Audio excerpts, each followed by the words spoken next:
Oke, Mas Ade, apakah bisa dijelaskan bagaimana putusan pengadilan hari ini? Putusan hari ini cukup menggembirakan karena semua petitum dari gugatan kami itu dikabulkan. Jadi intinya putusan pengadilan menganggap bahwa Presiden dan Kominfo melakukan perbuatan melanggar hukum, gitu ya. Dalam hal ini pemutusan internet di Papua. Jadi ada 3 tuh, throttling, pelambatan, pemutusan, dan perpanjangan pemutusan. Jadi itu dianggap melanggar hukum, gitu. Oke, setelah ini apa kira-kira hal yang harus kita lalui lagi, Mas? Ya, sebenarnya ini kan sebagai awalnya sebagai batu uji ya, bahwa apakah Indonesia dalam kategori pembatasan internet yang cukup serius gitu.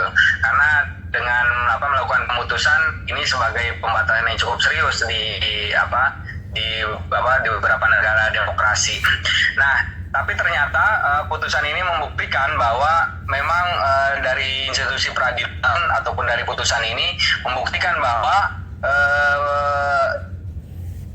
pemerintah tidak boleh melakukan pemutusan internet, gitu ya. Kalaupun misalkan mau ada pemutusan, itu harus dalam keadaan bahaya. Keadaan bahaya, siapa yang menentukan keadaan bahaya? Itu ya harus presiden, gitu. Nah, jadi tidak bisa mengklaim, Kominfo mengklaim bahwa ini dalam keadaan bahaya sehingga melakukan pemutusan, itu tidak bisa. Kepolisian mengklaim bahwa ini dalam keadaan bahaya, itu tidak bisa. Ini harus diputuskan secara politik oleh presiden, dan itu sesuai dengan ketentuan peraturan perundang-undangan, gitu. Oke, bisa dijelaskan apa sebenarnya putusan pengadilan hari ini, Mas? Ya, putusan hari ini sebenarnya, jadi awalnya memang kita menggugat bahwa banyak hambatan teman-teman jurnalis, baik itu di Papua maupun di luar Papua, terkait dengan pemutusan internet waktu itu di Papua sekitar bulan Agustus. Nah, berawal dari situ kami melihat bahwa ada pelanggaran yang serius, khususnya terhadap akses jurnalis, gitu ya, terhadap internet.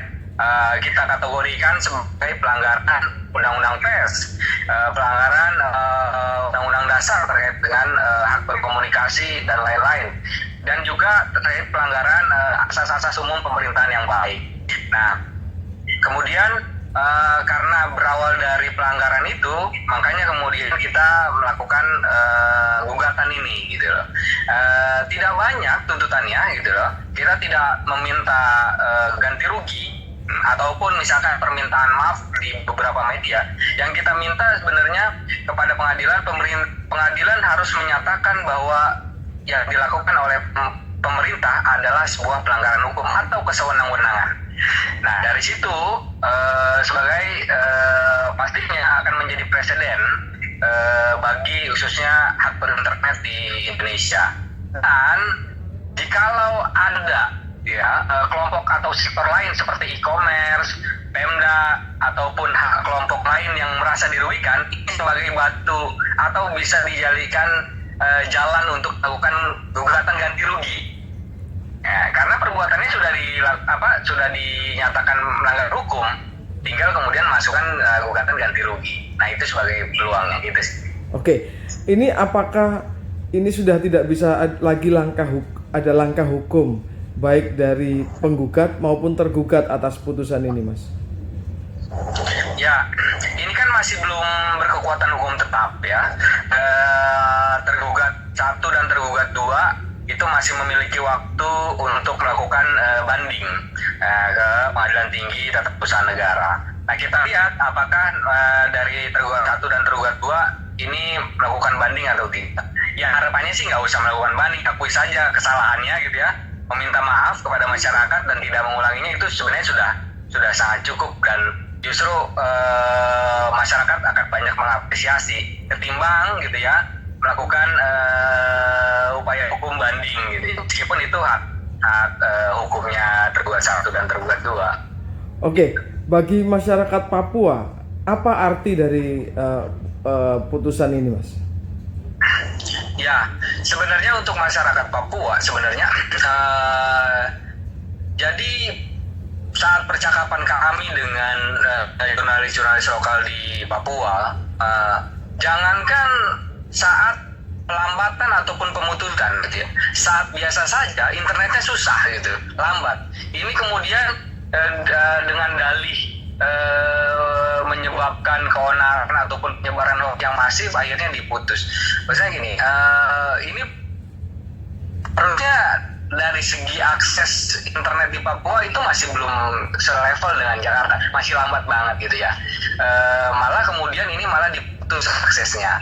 Nah ini yang kemudian tidak sangat proporsional dalam hal ini.